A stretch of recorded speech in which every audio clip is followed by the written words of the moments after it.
रंगमंच संसार है और हम सब इसके पात्र और धूम मचाते आ गए। शारदीय नवरात्र गूंजते हैं जयकारे और दूर दूर से भक्त आ रहे मां के द्वारे।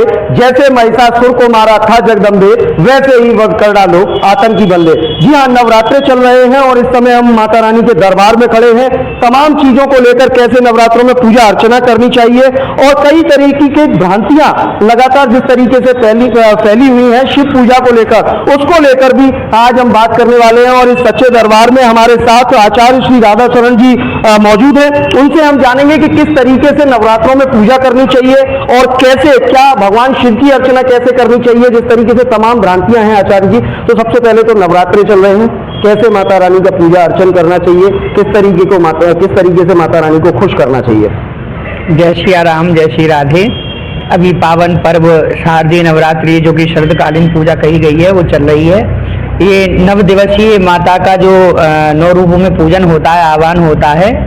तो प्रथमम शैलपुत्री च, द्वितीयम ब्रह्मचारिणी, तृतीयम चंद्र घंटेति कुष्मांडेति, चतुर्थकम पंचमम स्कंद मातेति, षष्ठम कात्यायनी च, सप्तमम कालरात्रि महागौरी चाष्टमम, नवम सिद्धिदात्री च, नवदुर्गा प्रकीर्तिता। ये 9 स्वरूप हैं भगवती के, शैलपुत्री से लेकर के और सिद्धिदात्री तक, जो कि सिद्धियों की देवी हैं। कहते हैं भगवती धर्म अर्थ काम और मोक्ष चारों की प्रदाता हैं। चैत्र मास में, आषाढ़ मास में और अश्विनी मास में और महा मास में, ये चारों में 4 नवरात्रि होते हैं जो कि 2 गुप्त होते हैं और जो सार्वजनिक रूप से मनाए जाते हैं। तो इनमें भगवती शक्ति का आवाहन किया जाता है। जैसे हम प्रसाद पाते हैं, डेली हम भोजन करते हैं तो उससे एनर्जी मिलती है, ऐसी हमको दैवीय शक्तियों से की मतलब बहुत जरूरत होती है। क्योंकि नकारात्मक शक्तियां हमारे आगे पीछे, जिसको डिप्रेशन बोलते हैं और टेंशन में हो जाना बोलते हैं, तो ये सब की शांति के लिए और अपने आत्मबल के लिए हम शक्ति का आह्वान इन 9 दिनों में करते हैं। नारी शक्ति परम अन्य मजहब पर और पंथों में आपने देखा होगा कहीं भी नारी की मतलब कहीं भी देवी रूप में पूजा नहीं है, लेकिन हमारे सनातन वैदिक पद्धति में भगवती को स्त्री रूप में, माँ के रूप में पूजा जाता है। यहाँ गंगा को भी माँ, भारत को भी भारत माता, माता ही जन्म देने वाली है, जननी है, धारणी है, धात्री है, इसीलिए वो सर्वश्रेष्ठ है और सर्व पूज्य है। हम भी अपनी माँ को जब दर्शन करते हैं तो हमको जन्म दिया तो ब्रह्मा का स्वरूप है, हमको अपना दूध पिलाया तो विष्णु का स्वरूप है, पालन करते हैं विष्णु भगवान। माँ ने हमको दूध पिला करके, एक माँ एक ऐसी शक्ति है जिसका प्रेम दूध बन करके अपने बच्चे का पोषण करता है। तो वही हमारी माता है, वही जगत जननी माता है, वही शक्ति स्वरूपा है। आत्मबल के लिए और शक्ति की प्राप्ति के लिए 9 दिन आराधना की जाती है। बड़े बड़े असुरों का माँ ने श्रृंगार किया, उन चरित्रों को स्मरण करके दुर्गा सप्तशती में 700 श्लोक हैं जिनके द्वारा पंडित लोग माँ की स्तुति करते हैं और माँ का आह्वान करके और जो है वंदन करते हैं और यही कामना करते हैं कि माँ आपकी कृपा से हमारे भारतवर्ष में शांति रहे, सुख रहे, समृद्धि आए, यश कीर्ति बढ़े इस भारत का और ये भारत विश्व गुरु कहलाए। इसी कामना के साथ में माँ की आराधना की जाती है। घर घर माताएं होम करके और जो है माँ को प्रसन्न करती हैं। होम करने का यही तात्पर्य है कि जो यज्ञ वही विष्णु, यज्ञ जो है वो भगवान विष्णु का स्वरूप है। जब हम आहुति देते हैं जो धुआं उठता है उस धूम्र से देवताओं की शक्ति पुष्ट होती है भगवती की कृपा से, और जब देवता पुष्ट होते हैं तो जल की वृष्टि होती है। जल की वृष्टि होती है तो खूब सारी खेती होती है, हरा भरा होता है, सारा माहौल खुशहाल हो जाता है। अच्छा, नवरात्रे चल रहे हैं पंडित जी और देखा भी ये जाता है कि प्राय फिरोजाबाद की बात करें तो कैला देवी मंदिर की बात हो, वैष्णो देवी धाम की बात हो या अन्य मंदिरों की बात हो, अपार भीड़, अपार जन सैलाब उमड़ता है, नेजे चढ़ाए जाते हैं और प्राय ये देखा जाता है कि नेजों में फूल और अश्लील गीतों का आयोजन धड़ल्ले से किया जा रहा है। तो ऐसे लोगों को क्या कुछ कहना चाहेंगे कि क्या इस तरीके का अपने सनातन में कहीं कोई जगह है कि इस तरीके के लंगुरिये और भजनों को बजाना चाहिए जिनसे कि अश्लीलता फैलती है? हाँ, बात ये आपने बहुत अच्छा विषय में आपने प्रश्न किया। देखिए, भगवान देवो भूतवा देवम यजेत, ये शास्त्र हमारा कहता है कि देव बन के देव की पूजा की जाती है। और रही बात लांगुर की, लांगुर जो है वो जहाँ जहाँ बामन शक्तिपीठ है भगवती के और जहाँ जहाँ भक्त शक्तिपीठ है वहाँ भैरव बाबा बैठे हुए हैं, उन भैरव बाबा को ही लांगुर बोला जाता है। आगे हनुमान जी चलते हैं, पीछे भैरव बाबा चलते हैं, बीच में माँ चलती हैं, तो कहीं हनुमान जी को भी लांगुर बोला जाता है, लेकिन प्राय कैला देवी में जो लांगुर है वो भैरव बाबा है। यहाँ भी आप भी दर्शन कराइएगा माता जी का, तो सामने लांगुर बलबीर बैठे हुए हैं भैरव बाबा।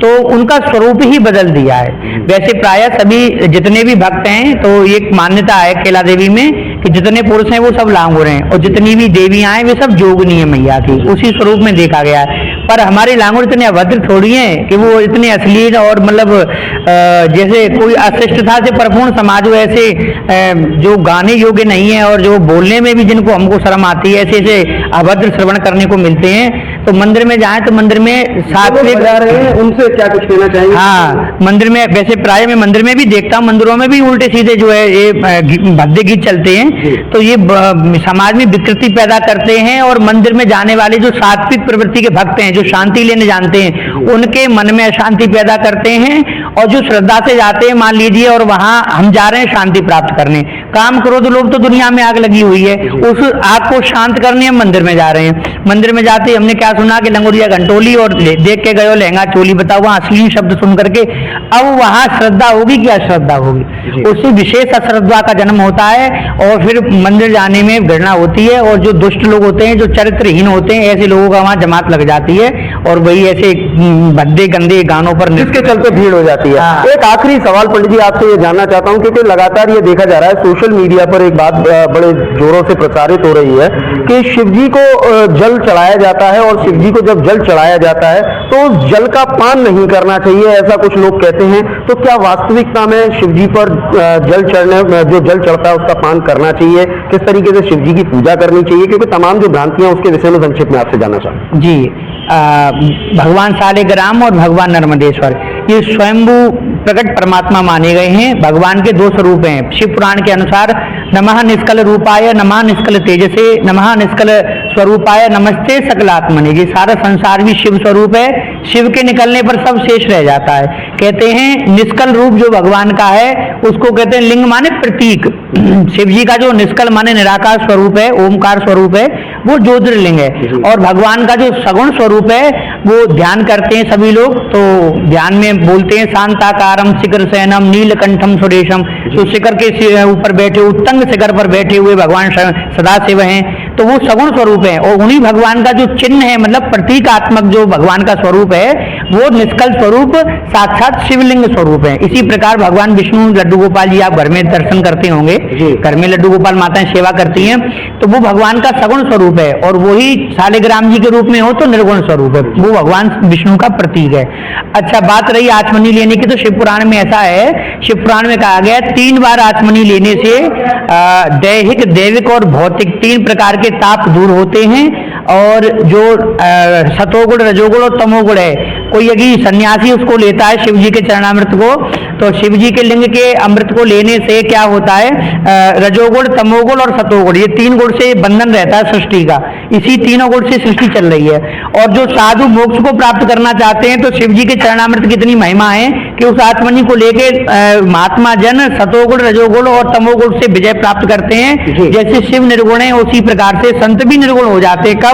जब वो शिव जी के चरणामृत का आचमन करते हैं। अकाल मृत्यु भरणम सर्व व्याधि विनाशनम शिवम ज्योतिम बिंदुम पित्वा। बिंदु माने बूंद, अगर 3 बूंद ले ली पुनर्जन्म न विद्यते।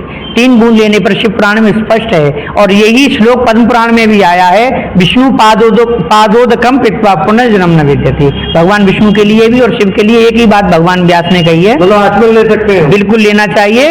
और लोगों में ये भ्रांतियां हैं कि ये लिंग पूजा है तो हम कैसे ले सकते हैं आचमन, ऐसा नहीं है। वो लिंग माने पुरुष की चिन्ह नहीं है, वो भगवान शिव का प्रतीकात्मक जो है स्वरूप है। और स्पष्ट है शिव पुराण में 24,000 श्लोकों में इसका वर्णन है।